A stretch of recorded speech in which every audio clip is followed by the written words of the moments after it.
I was wondering when next you'd visit.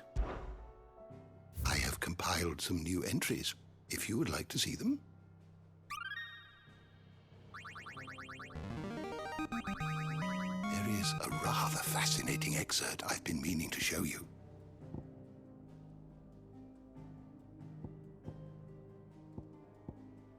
What subject shall we consider today?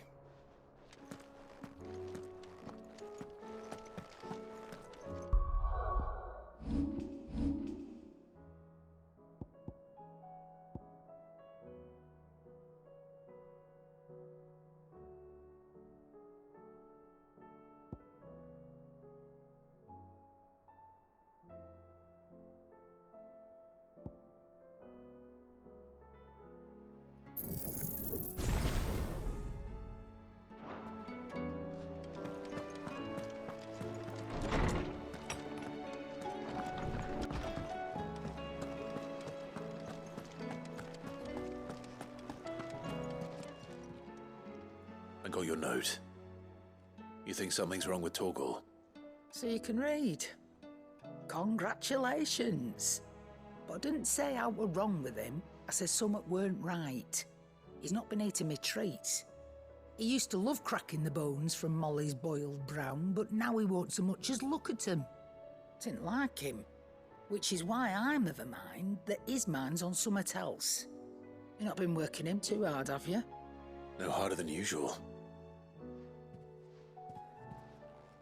Is that it, boy? Do you need a rest? What was it you said he was? A frost wolf? That's what the lawsman seems to think. Then maybe this all has something to do with whatever it is that's woken inside him. I suppose things have been different since Rosalith. Perhaps Hippocrates knows something. Instead of everything, you mean? Perhaps.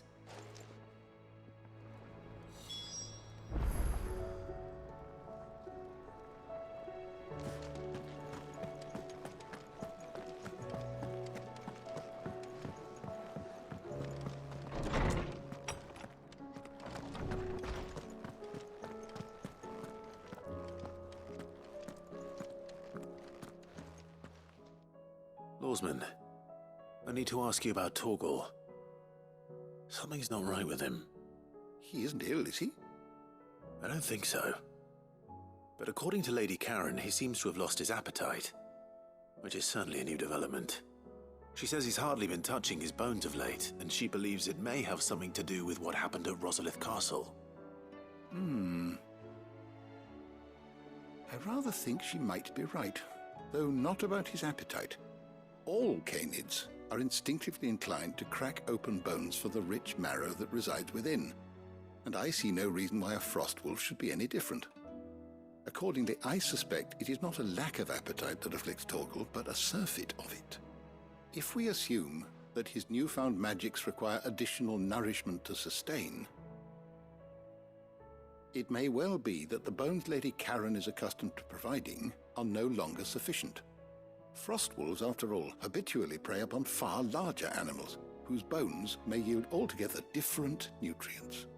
As to where one might find a suitable substitute, some antelopes that graze the meadows of eastern Rosaria have been known to grow to a size more than double that of their lesser cousins. I don't recall ever seeing any that large. And little wonder.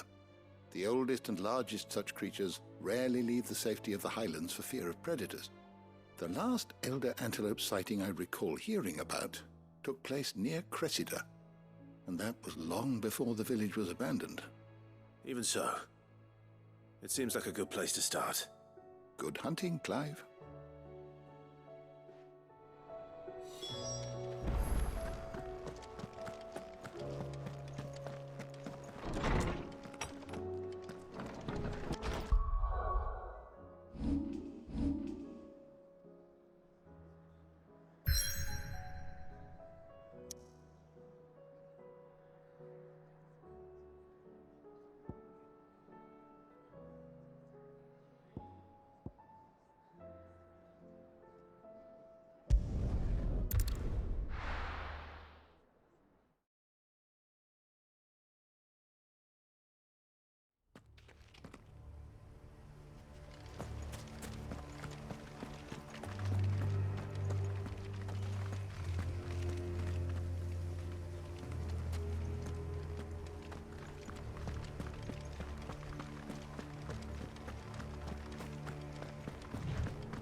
Stay down!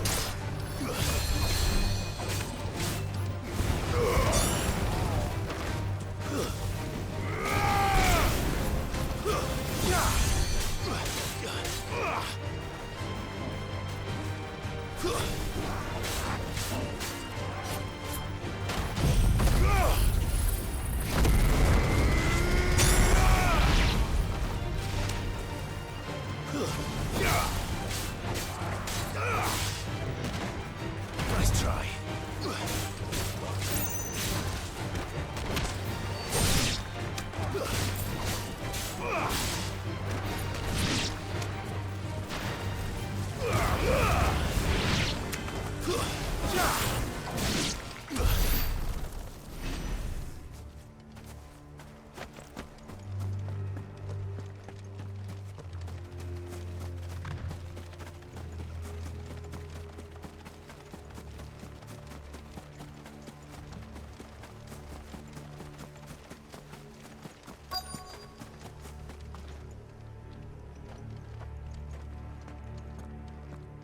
The entire village looks abandoned. Now, which house would a bookworm live in?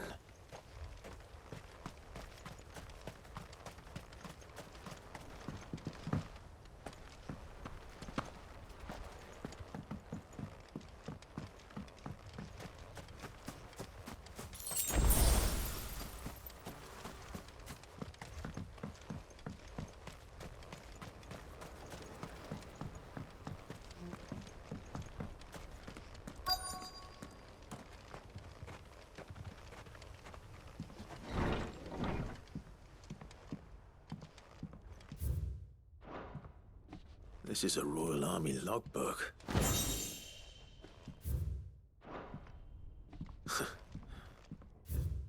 Interests were certainly varied. This is it. But if what it says is true, I need to get this back to the hideaway.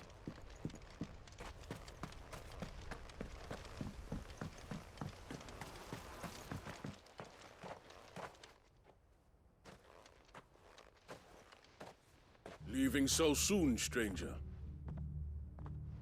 We've been watching you.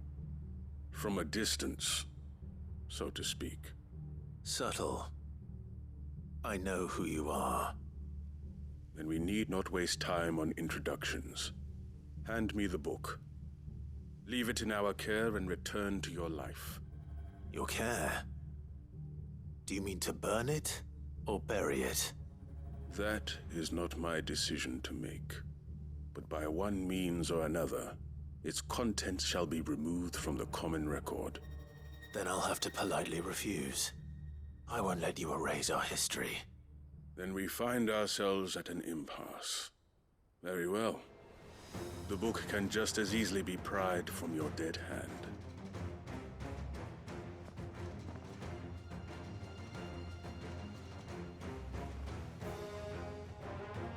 Let's see, shall we?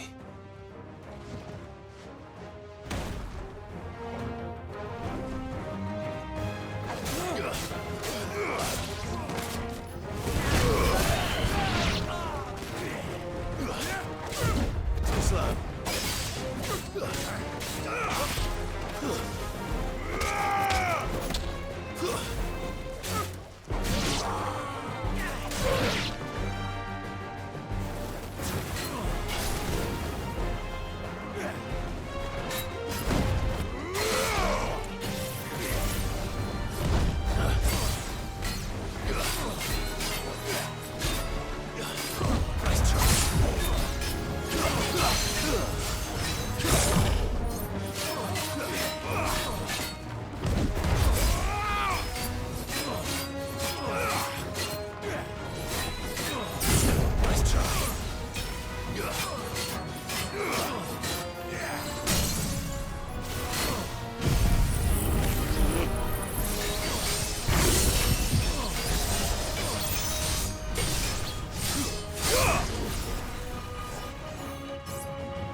Impressive. But we have other means. We shall claim the book yet. Why do you want it so badly anyway? It lays out in no uncertain terms the vanity and avarice of mankind. It tells the shameful history of the persecution and oppression of a gifted few by a giftless many. Would you say that this interpretation was correct? I don't know. You don't know. Your sword may be sharp, but your wits are dull. So let me answer for you. There is no correct interpretation of history. That a series of events took place may be proved beyond a doubt. But there can be no single, immutable explanation as to why they came to pass. It is a question of numbers and of belief. If enough people believe that a set of events occurred for a reason, that belief becomes the truth. So you're trying to control the truth? We are trying to protect people from themselves, from knowledge that would bring them naught but pain. That is all. You may keep the book, for now. The world is small. We shall meet again. Until then. Wait! Damn it. Let's get this back to Vivian. Perhaps she can explain what that was all about.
My lord Marquis, is that you? It is you. Then you received my letter. I am Sebastian Rutherford, chief steward of your lord uncle's estate. Of course. We met once before. Yes, my lord. Thank you for coming. And what was so sensitive that you couldn't put it in writing? 1,000 apologies, my lord. I did not mean to offend. I merely... It's all right. Continue. I am here at Martha's Rest, at the behest of your lord uncle, tasked with learning what I am able of the realm's current state of affairs. And what I have learned is grim. The fall of the Mother Crystals has left Storm in a state of utter disarray. The subsequent darkening of the heavens has only made things worse. Akashic attacks, once unthinkable, are now commonplace. The gears of governance have ground to a halt, and without a steady hand on the tiller, the realm threatens to drift into utter chaos. Your lord uncle, however, believes there is a way to avoid this fate, and is determined to see it set in motion. That sounds like quite the undertaking. It is. Hence my having enlisted the aid of several colleagues serving the 7 high houses. Alas,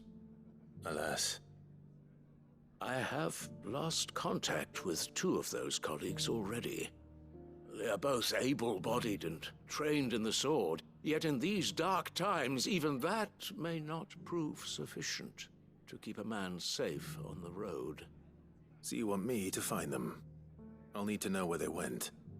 One I sent to investigate the Republic, the other the old Imperial capital of Oriflamme. That doesn't exactly narrow it down. I suppose I'll start in Dalamil and work my way east. Thank you, my lord. I shall pray for your success and safety.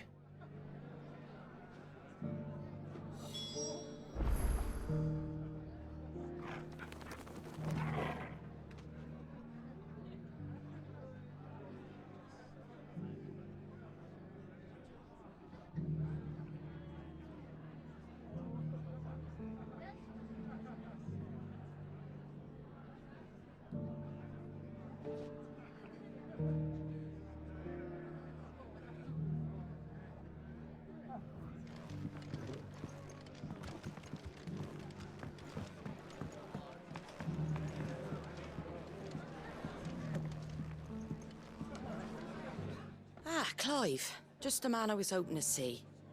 Oh? And why is that? You remember how some of Sir Wade's guardians took up residence here after the Akashic attacked? Well, now the rest have come to join him. Seems their barracks in the Lazarus have been lost to an ether flood. Now, I don't mind having a few more brave boys around to keep them animals at bay. I ain't daft after all. But we ain't got nowhere for 'em to bed down. Poor buggers are having to make do with haylofts and chocobo pens. I'd build 'em a new barracks here if I could. But where would I put 'em? There just ain't enough room up here on the rock. Which leaves us in a bit of a pickle. The people we're counting on to keep us safe are living like beggars. I see. And it ain't just that lot. There's bears to think about too. There's been more and more of them turning up lately, coming from all over looking for safe haven. But there's only so many we can shelter with the room we've got. We can't keep cramming more and more people into less and less space. What we need is a new home for our new arrivals. And that's what I was hoping you might help me with. If it ain't too much of a burden, of course.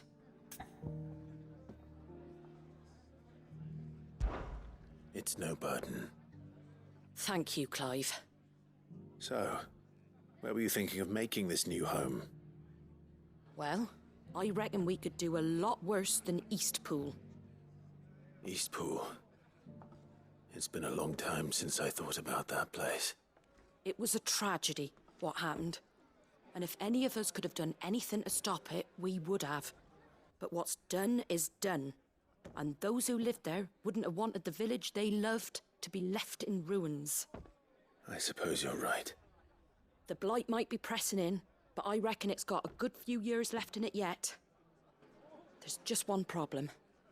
A band of cutthroats have made it their den, and they don't seem like they'll be moving on in a hurry. Nasty bastards they are too. I've lost some good men to their raids. Would have sent someone to clear 'em out sooner, if my boys didn't already have their hands full fending off the Akashic. But now we've got a few more Guardians of the Flame to call on. I reckon it's time we made our move. What do you say? Fancy leading a raiding party? I do. Eastpool was once home to people I loved. I won't have bandits sully those memories. I'll gladly drive them out of there. And I know the men will gladly follow you. I've already shared a few thoughts with Sir Wade about how we might be able to win the place back. And I dare say he's got some ideas of his own too. Why don't you go and talk to him? Of course.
All right, Sir Wade. Let's Let's hear your plan.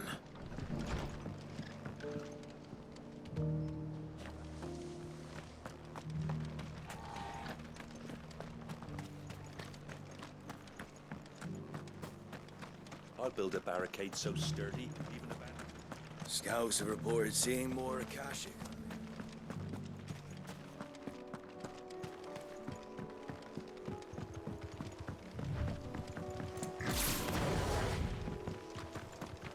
Can hardly make out what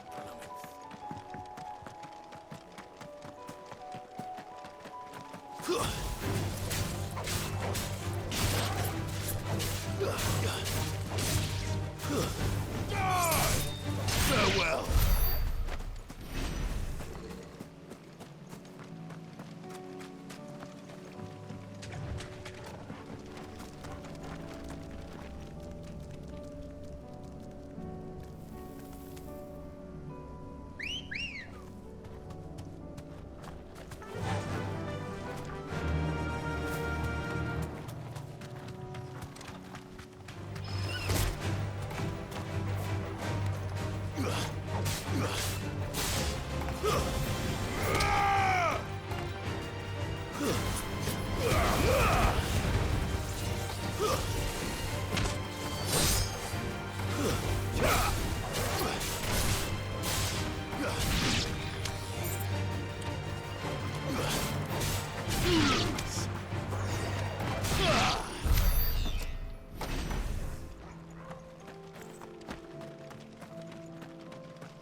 Mistakes.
is certainly quiet. If I were a giant antelope, it would seem like just the place.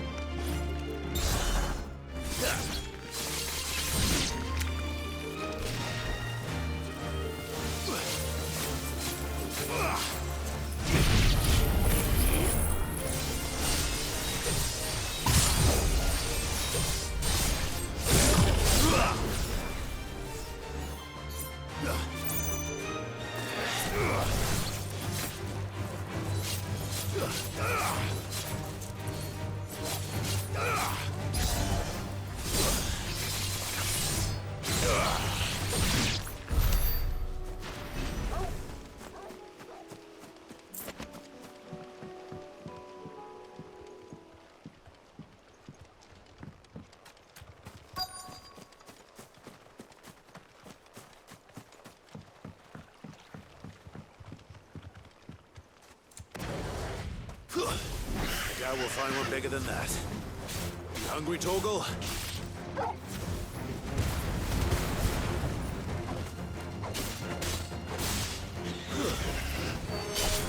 You're finished.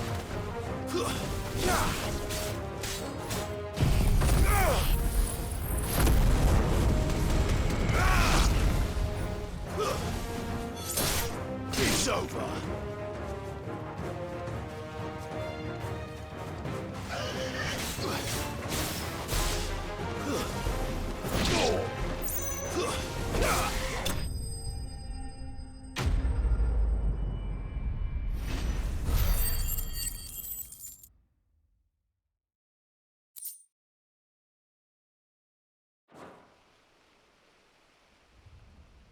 Now,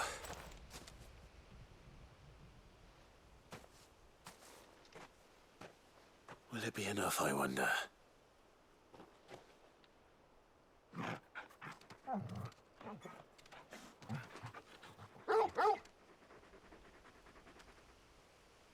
I say that answers my question, which means we owe the lawsmen our thanks. You're just a big puppy, aren't you? A very big puppy.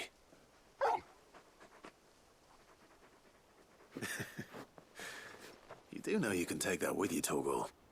Lady Karen will be relieved to hear you've got your appetite back. Come on, boy.